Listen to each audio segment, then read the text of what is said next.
स्वः तत्सवितुर्वरेण्यं भर्गो देवस्य धीमहि धियो यो नः प्रचोदयात्। ओम शांति शांति शांति। आप सभी को नमस्ते।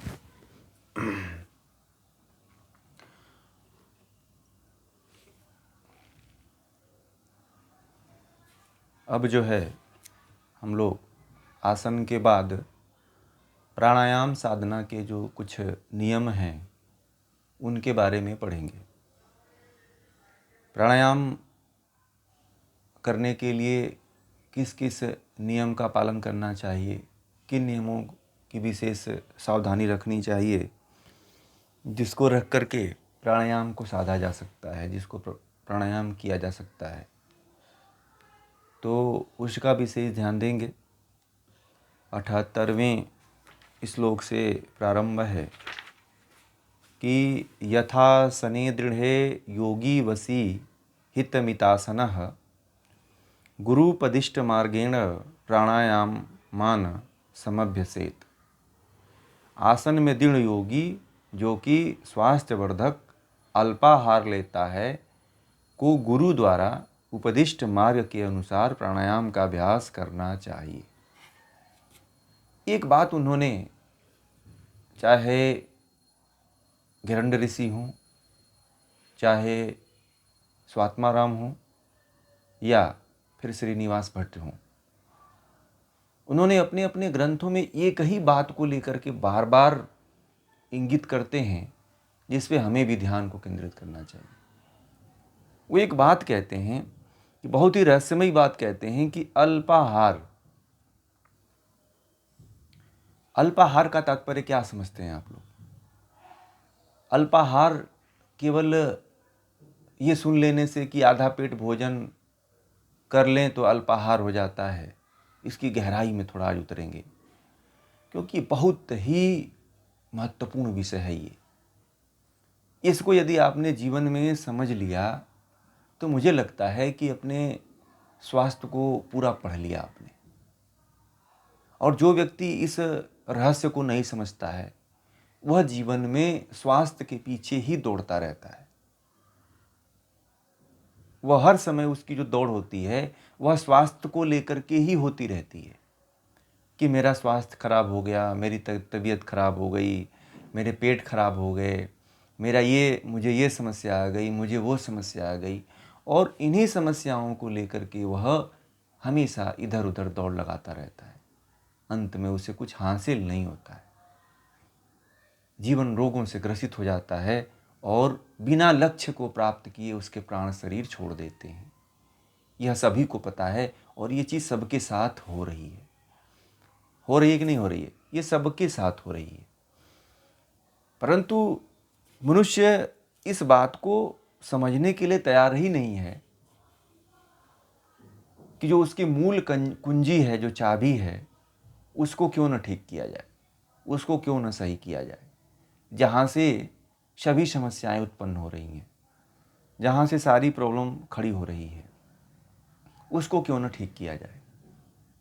तो वो है आहार। और आहार में भी अल्पाहार। आहार में भी अल्पाहार यदि आप नहीं कर पाते हैं तो योग को सिद्ध करना, योग को करना छोड़ दीजिए। यदि आप आसन कर भी लेते हैं, प्राणायाम कर भी लेते हैं, बंद लगा भी लेते हैं, मुद्रा लगा भी लेते हैं, तो जीवन में कोई विशेष लाभ नहीं मिलने वाला है। इतने दिनों से प्राणायाम के साथ साथ जो भोजन आप लेते हैं वो ले ही रहे हैं ना? बताइए, ले रहे हैं कि नहीं ले रहे हैं? परंतु जीवन में जो सफलता हमें मिलनी चाहिए वो मिल रही है क्या? नहीं मिल रही है। तो इसके पीछे जो मुख्य मूल कमी है उसको पकड़ने की ज़रूरत है और उसी को समझने की ज़रूरत है कि उसी को ठीक कर दिया जाए तो मुझे लगता है कि जो मूल समस्या है, जो मूल जड़ है समस्या की, उसको उखाड़ फेंका जा सकता है। वो क्या है? अल्पाहार। अल्पाहार करीब योग करने वालों में 95% लोगों का नहीं होता है।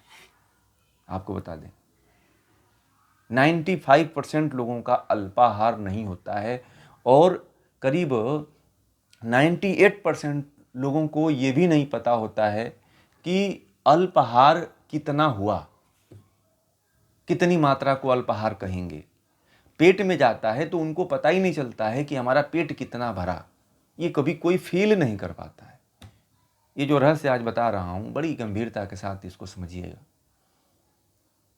क्योंकि यह छोटी बात नहीं है। चाहे आसन को सिद्ध करना हो तो, चाहे प्राणायाम को सिद्ध करना हो तो, चाहे बंध को सिद्ध करना हो तो, मैं शुरू में ही ये बात कह आया हूँ कि इसको सिद्ध करने के लिए जो है अल्पाहार जरूरी है। परंतु लोग ये सोचते हैं कि हमने तो 2 ही रोटी खाया, और जो भोजन करते हैं उसकी गिनती वो करते ही नहीं है, केवल 2 रोटी की गिनती करते हैं। उनको 2 रोटी ही सबसे अधिक ज़्यादा दिखती है या कम दिखती है। बाकी जितने भी अन्य जो खाद्य पदार्थ होते हैं, सब्जी होती है, दाल होता है, सलाद होता है, उसकी काउंटिंग वो नहीं करते हैं। उसको ज़्यादा वो समझते ही नहीं है, और फिर जो पेट पे ज़्यादती होती है फिर असहनीय हो जाती है। योगी व्यक्ति को तो पेट पे ज़्यादती बड़ा ही पीड़ा देती है।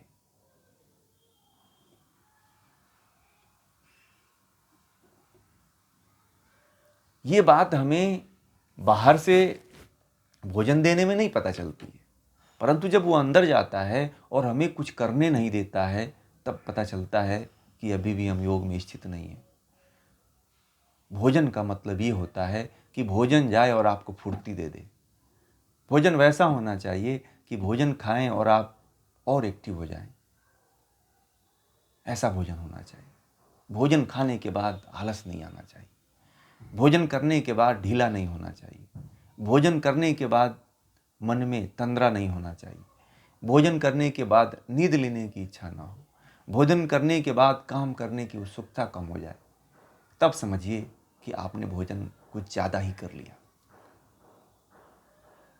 यदि इसको आपने जीवन में आप धारण कर लिया, जीवन में इसको समझ लिया, इस रहस्य को, तो मैं समझता हूँ कि योग को उपलब्ध होने में आपको दुनिया की कोई ताकत नहीं रोक सकती है।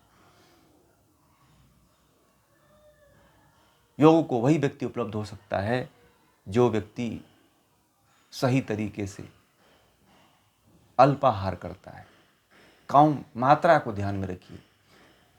मैं जब कई बार शायद बता भी चुका हूँगा कि क्वालिटी बना के रखिए, क्वांटिटी को कम कर दीजिए। हम क्वांटिटी के पीछे ही क्यों दौड़ रहे हैं? अभी आप लोगों ने कभी सोचा है कि हम केवल क्वांटिटी लेते चले जाते हैं कि हमें इतना भोजन करना है, हम 2 रोटी नहीं खाएंगे तो हम कमज़ोर होने लगेंगे, हमको चक्कर आने लगेगा, है ना? 4 रोटी नहीं खाएंगे तो हमें चक्कर आने लगेगा। 2 रोटी नहीं, 4 रोटी, कुछ लोग 8-8 रोटी करते हैं। एक लड़का था हमारे यहाँ, जो है आता था योग करने के लिए। वह 2 महीने आया, वजन उसका कम नहीं हुआ। सबका कम हुआ, 5 केजी 10 केजी सबका कम हुआ, उसका कम नहीं हुआ। मैंने उसको बुलाया, वजन तुम्हारा क्यों नहीं कम हो रहा है? उसने बोला कि पता नहीं क्यों नहीं कम हो रहा है, सबका कम हो गया, मेरा ही नहीं कम हो रहा है। और वह लड़का डेली आता था योग करने के लिए सबके साथ, जितने लोग आते थे, 40-50 लोग थे, उसमें वो भी था। तो उस लड़के का एक दिन मैं देखता रह गया। तीसरे महीने में उसको बुलाया मैंने और उसकी काउंसलिंग करना शुरू किया। जब काउंसलिंग करना शुरू किया तो उसकी पूरे दिन की सुबह और शाम की रोटी मिला करके 16 रोटियां हुआ करती थी। 8 रोटी सुबह में खाता था, 8 रोटी शाम को खाता था। मैंने कहा उसको कि 2 रोटी कम करो, तो अपने माँ को लेकर के आया। तो उसकी माँ ने कहा कि मैं इसको कम देता हूँ तो लड़ता है, और वो ये कह रहा था कि मैं कम खाता हूँ तो मेरी भूख नहीं मिटती है। भूख लगी रहती है। समझ रहे? तो मैंने कहा कि ऐसा है कि चबा के खाओ। चबा के खाया तो बोला कि बहुत टाइम लगता है मुझे, तो अब चबा के खाना ही बंद कर दिया वो। मैं बताऊं, उसकी उम्र जो है 18 साल लड़के की थी और उसका वजन जो है 98.7 किलो था उसका वजन। 17 साल का लड़का था और उसे घर में सभी की दिनचर्या ऐसी ही थी। सुबह में जो है ममरा नमकीन, जो आजकल खाते हैं ना ममरा नमकीन, आजकल वो जो चावल के दाने का जो लैया होती है उसको खाते हैं, तो वो नमकीन, सेव, तो उसको नाश्ता करता था, वो भी बहुत ज़्यादा करता था। और 4 रोटी 8 रोटी खाता था वो, और वो भी पतली रोटी उसकी माँ बनाती थी तो वो मोटा तब ज़्यादा खाता था। बोलती थी कि अगर मैं पतली रोटी बनाऊं तब भी रोटी मांगता है ये। तो इस तरह से वजन नहीं कम हुआ उसका, और वैसे के वैसे आज भी है जैसे पहले था। बाकी जिन्होंने परिवर्तन किया अपने जीवन में, उनके जीवन में परिवर्तन भी हुआ। जो नहीं परिवर्तन करना चाहते हैं वह, उनके जीवन में कुछ भी परिवर्तन नहीं हो पाता है। यदि आप प्राणायाम को सिद्ध करना चाहते हैं, आसन को सिद्ध करना चाहते हैं, तो मात्रा पे ध्यान दे दीजिए। रोटी की ही मात्रा को बस ध्यान में मत रखिए, चावल की भी मात्रा को ध्यान में रखिए।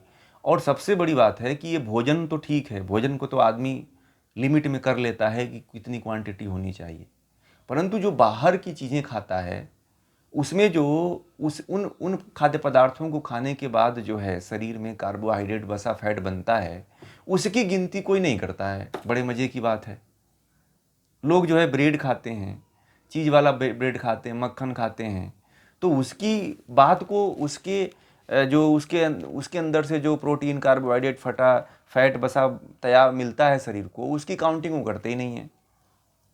पोहा खाते हैं और पता नहीं जो है क्रीम आदि खाते हैं, तो उसकी काउंटिंग नहीं करते हैं। बल्कि भोजन से ज़्यादा जो है क्रीम फैट वसा जो है आप बाहर की जो चीज़ें खाते हैं उससे होता है। जैसे ब्रेड मक्खन खाया, ब्रेड पाव खाया, पकौड़ा खाया आदि खाया, तो इससे शरीर में तो फैट बनता ही है। तो क्वांटिटी तब फिर उसमें नहीं याद आती है कि कितना क्वांटिटी लेना चाहिए हमें, फिर तो जितना मिले उतना दबाते जाओ, देखा जाएगा। तो ये बड़ी जो समस्या है, इसीलिए हम शायद इस समय जो है योग को उपलब्ध नहीं हो पा रहे हैं, योग की सिद्धियों को नहीं प्राप्त कर पा रहे हैं। इसीलिए हमें तमाम तरह की बीमारियां, तमाम तरह के रोग, तमाम तरह की समस्याएं हो रही हैं। इस बात को आप लोग समझिए। ये बहुत ही रहस्यमयी बात, ये बार बार कही जाती है, इसके पीछे कुछ ना कुछ रहस्य है। योग की जो है चाबी अगर कहीं बंद है तो वो अल्पाहार में ही बंद है। अल्पाहार के चाबी को आप लगा लीजिए अपने अंदर, फिर जो है फिर देखिए आपके अंदर क्या होता है।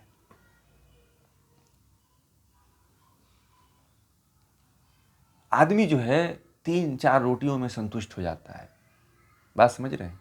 थोड़ा सा चावल, थोड़ा सा दाल, थोड़ा सा सब्जी, इतने में आदमी का पेट भर जाता है। ठीक है, बहुत ज़्यादा आवश्यकता नहीं है। लोग, मैं देखा हूँ कि खाने के बाद भी कोल्ड ड्रिंक्स पीते हैं, खाने के बाद भी कॉफ़ी चाय पीते हैं, तो ये भी बड़ा खतरनाक है। समझ रहे हैं ना? कोल्ड ड्रिंक्स जो एक गिलास जो है कोल्ड ड्रिंक्स पीते हैं जो लोग, वो ये नहीं समझते हैं कि एक गिलास में उन्होंने कम से कम 1.5 kg तक जो है चीनी खा लिया उन्होंने। ठीक है, कोल्ड ड्रिंक्स जो होता है उसमें 300 ml में कम से कम 4-5 kg तक जो है चीनी खपत होती है। भारत में चीनी सबसे ज़्यादा जानते हैं कहाँ खपत होती है? सबसे अधिक चीनी जो है मिठाई वालों के पास नहीं खपत होती है। सबसे अधिक चीनी जो है जितने भी सॉफ्ट ड्रिंक है, कोल्ड ड्रिंक्स हैं, वहाँ पे खपत होती है। वो कंपनियाँ जो हैं वो अपने कोल्ड ड्रिंक्स को बनाने के लिए चीनी आदि की मात्रा ज़्यादा प्रयोग करती हैं, इसलिए बीमारियाँ सब होती हैं। तो इसीलिए